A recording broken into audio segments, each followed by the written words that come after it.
Hi. I am not here to talk to you about comfortable things today. I am here to challenge a story that we have been told over and over and over, and that is that we are continually healing. That isn't true for the body, and it isn't true for our psyche either. We become addicted to the healing loops. And this stems, I think, in part from the betrayal trauma, because we believe if I understand enough, I won't be hurt again. Right. But this is our attachment, right? In a previous video, I talked about how bone heals, how muscle heals, and how connective tissue heals.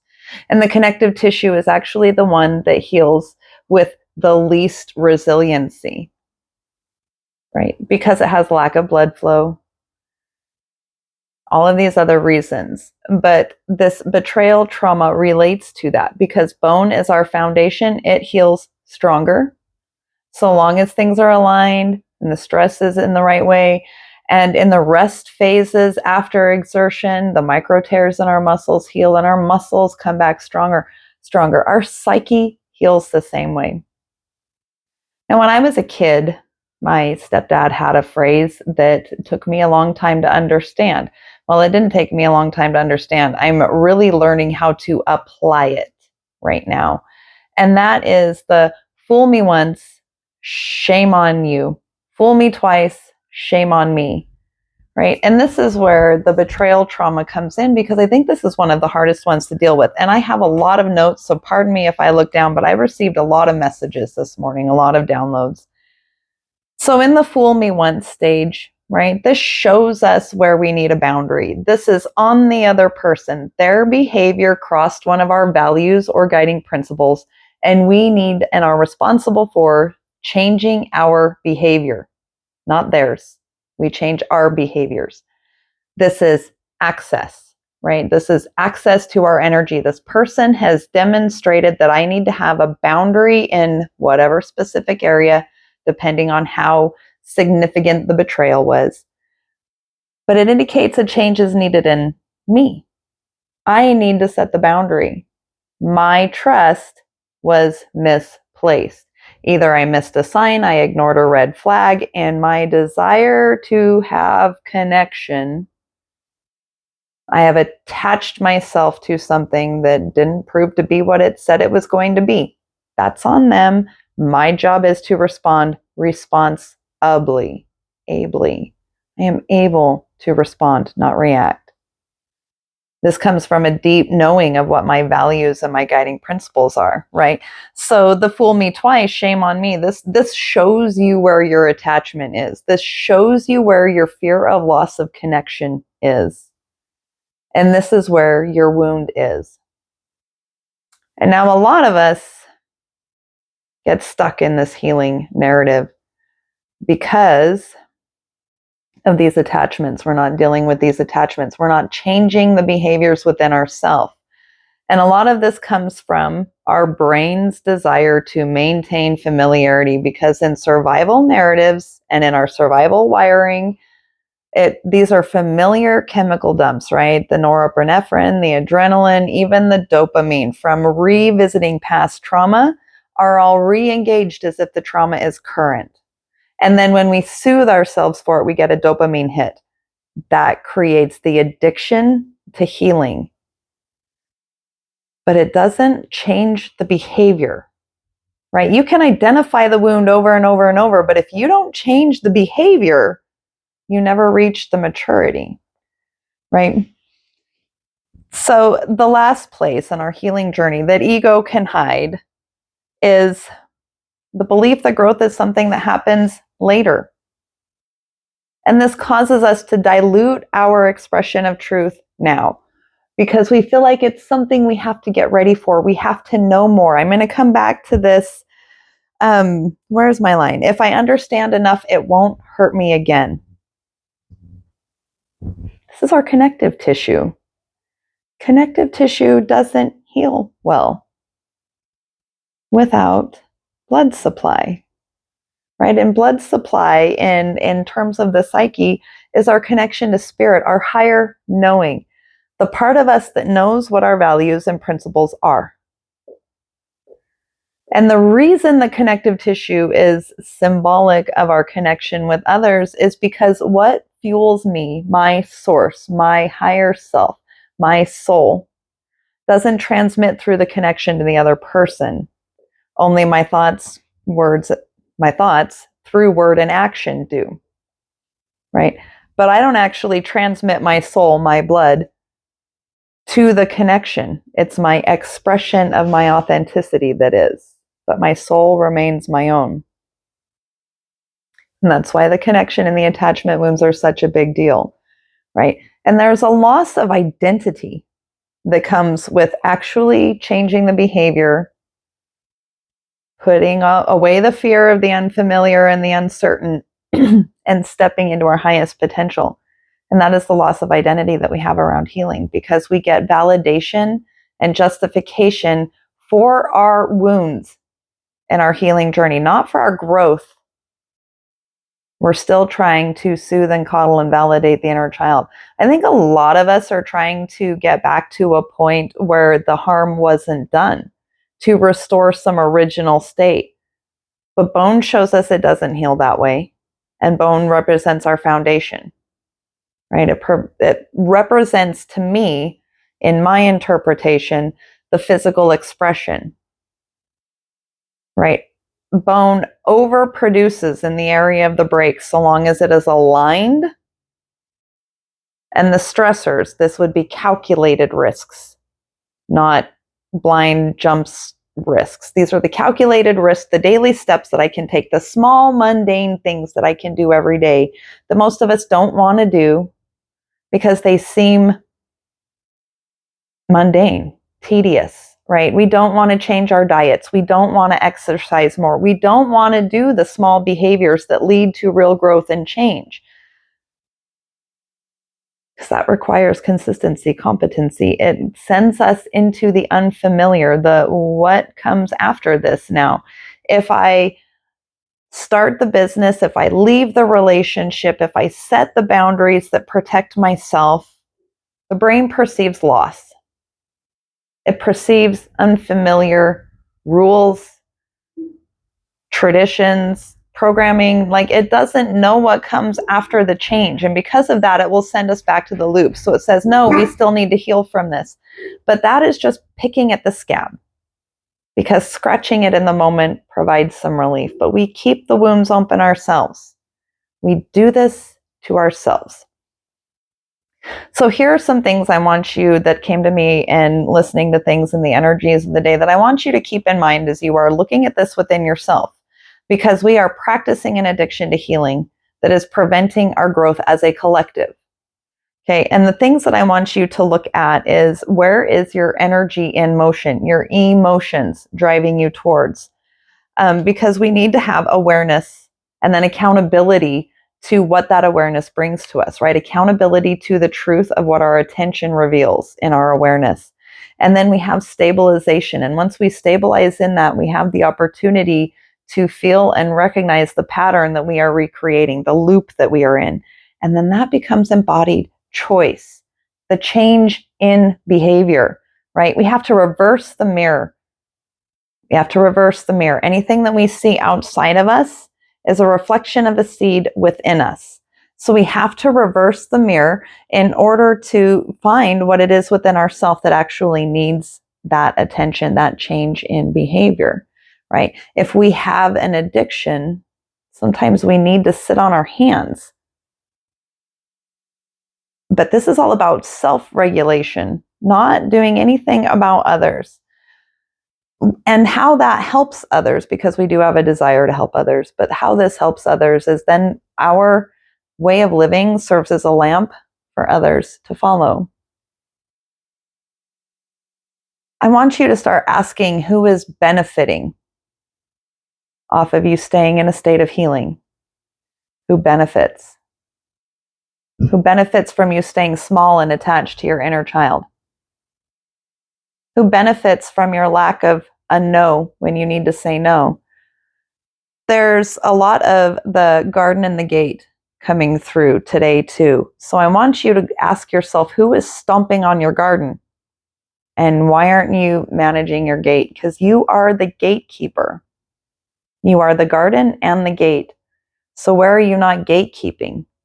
Where are you allowing people access? And this goes back to that betrayal trauma, right? If they have shown you who they are, and people do, their behavior shows you who they are. If they have shown you who they are, and this goes against any of your values, how is your trust really being expressed to yourself? Because when you extend trust, you allow access to somebody who has betrayed you. That is a shame on you. You are betraying yourself at that point, and that isn't on them to heal. That is on you. So we hold the door for others, but we don't lower our standards, right? That gate has a key that they must hold in order to get through. We are the lock on the gate. They have the key. And this key needs to include stability, safety, security, and competence. Can they do the things they say they're going to do? Can they do what they say they are going to do? Do they follow through with their promises? Are they what they present themselves to be, or is there duplicity? Right? What red flags have we been conditioned to ignore? And who benefits off of these beliefs that we are holding? Who benefits off of your healing identity? Who benefits? I know there's a whole system built off of keeping us sick medically and psychiatrically. And for me, looking around at the system right now, I'm not really comfortable with outsourcing my authority or my agency to systems anymore. So there's a whole lot of Game of Thrones reference coming through for me, like holding the door for others, right? We want others to see that growth is possible. I want people to know that they can heal, that they can change their behavior, that releasing these attachments doesn't mean the world ends. And loss of an identity doesn't equal loss of life. It means you have made room for a new identity. We don't lose these things. Not within ourselves. And our memories don't just go away. They just don't trigger and activate us the same anymore because we have made decisions and changed behaviors. Right? I have set boundaries with the people that harmed me. I don't forget the harm that was done, but I don't live in it anymore. And Sodom and Gomorrah is a really, really good example. Like the Bible did tell us, whether you believe in Christianity or not, in a nervous system analogy, and the whole Bible is an allegory of the nervous system. This constant state of healing is what Sodom and Gomorrah are. And what was the instruction? What did the angels, when they started, when they came to make the changes, right, to wipe the slate?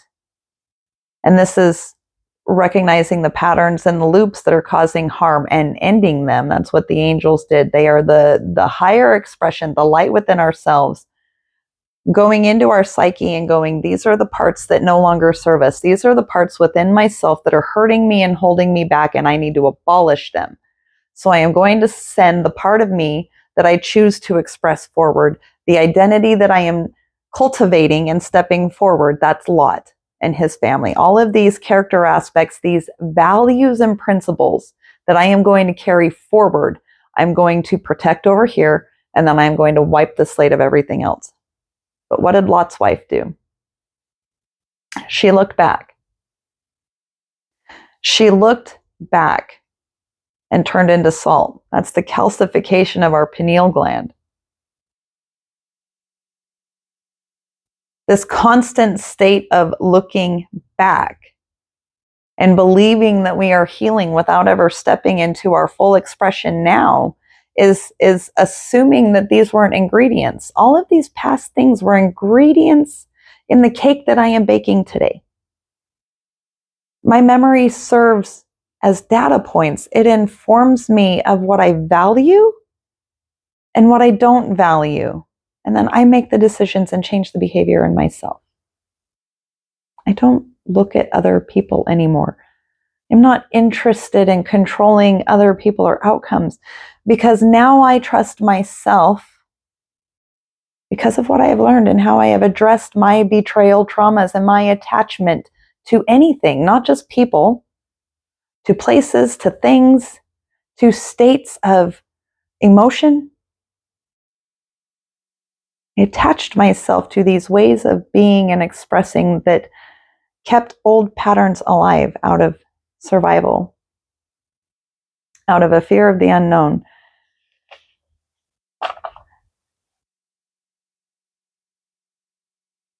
I just lost my train of thought here, mostly because I looked down at my own notes and went, "Oh, wait, what?"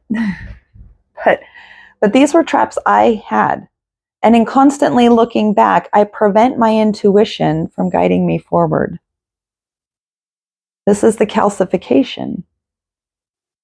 It is bringing the past forward and assuming it is going to produce different results, right? That's the definition of insanity. And I choose not to live in that anymore. I am okay with being uncomfortable. I don't fear my own resiliency anymore. I don't like that I always have to be strong, but I can be okay with that because I know that I am, because I got here. And if I got myself here, that means there's something in me that is trustworthy. And that means more to me than if I can trust people out there, because now it no longer matters what other people, places, or things do. I trust myself to be able to handle whatever comes at me. I'm still going to get wounded. I've broken my ankle 3 times. That means things are going to trigger and activate old wounds, but I don't have to keep picking at it every day. When something like that happens, when I re-break my ankle again, I know exactly what to do about it. I don't have to dwell on it. I don't have to go back into the past to go, oh, is this something new? No, I know what the wound is. And because I know what the wound is, I know what the treatment is, and I enact the treatment. Doesn't need further review. I don't need the chemical soup in my brain always stirred up, right? I don't need to live in the addiction to intensity. And that is where a lot of us struggle, is because actual change can seem boring. Peace is often uninteresting. And so we run from that because we're addicted to the chemical soup in our brains that trauma created.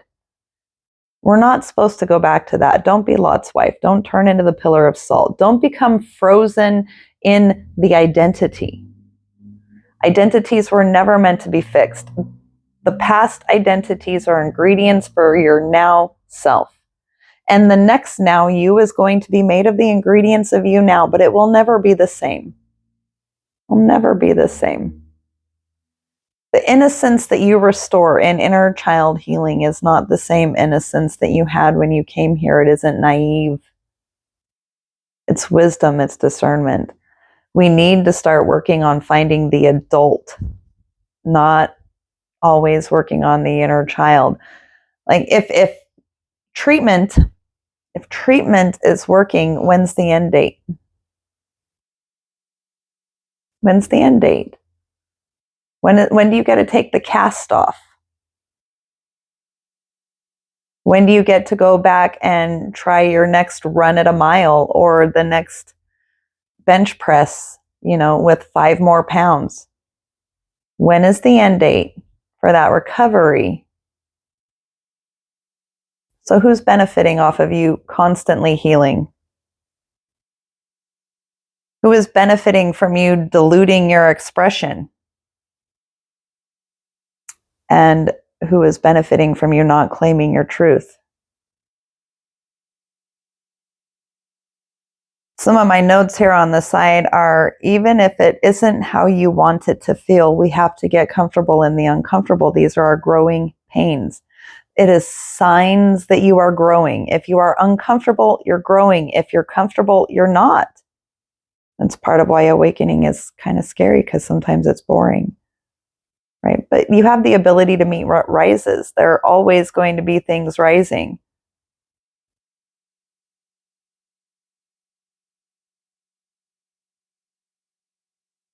Just looking over to see if there was anything else in these. We are already in the Mercury retrograde energies. I think that's why a lot of this is coming up. So be really, really aware of where you are gaslighting yourself. That's what this is all about. We are gaslighting ourselves into believing we are always healing. How are you applying your new energies that you have worked on in your growth to old patterns, old dynamics? And we need to be keeping a light on, right? Keep that light on for yourself and for others. We are the lighthouse. And everything that you do to grow, to overcome these loops, these patterns, these identities that want to cling to us, octopus energies. Everywhere where you challenge those, face those, and change the behavior and move on, you are quietly signaling to others that they can too. It emits a pulse. You don't have to do anything other than continue to do the next right thing. Meet what rises with solidity, with self-trust, and with discernment. And even when it's uncomfortable, you will see that you don't get shaken. Your foundation doesn't get rocked. As long as you're not picking at the scab, you're doing a great job. Pay attention to your dreams. Your dreams will show you where your subconscious is integrating the healing that you are doing. Okay. This isn't about preventing wounding, right? And to say that we are not always healing doesn't mean we're not going to get wounded. We do get wounded, but we don't need to create the wounds by living every day in a state of healing. Today, right now, do you need to heal from something, or is there something you need to do as a love letter to your future self? What can you do right now that makes it so that the next now you doesn't have to clean up? So I just want to really kind of challenge this healing narrative. There are whole systems that benefit off of us maintaining this belief, and our own brain is wired to hear that story because it likes the familiar safety. So challenge that in yourself. When something comes up, go, have I healed this? Have I addressed this? Is this a wound I have already looked at? Then you don't need to look at it. You know what you need to do and do it. And that is healed. As soon as you know what to do, you are healed of that wound. Doesn't mean we're not going to face adversity in life. We just now know how to treat it. And that's what I've got. I love you. Go claim your world. People are benefiting from you not expressing your truth or shining your light. You're not healing. You are healed. You are whole. Stop letting others benefit off of you staying small. I love you.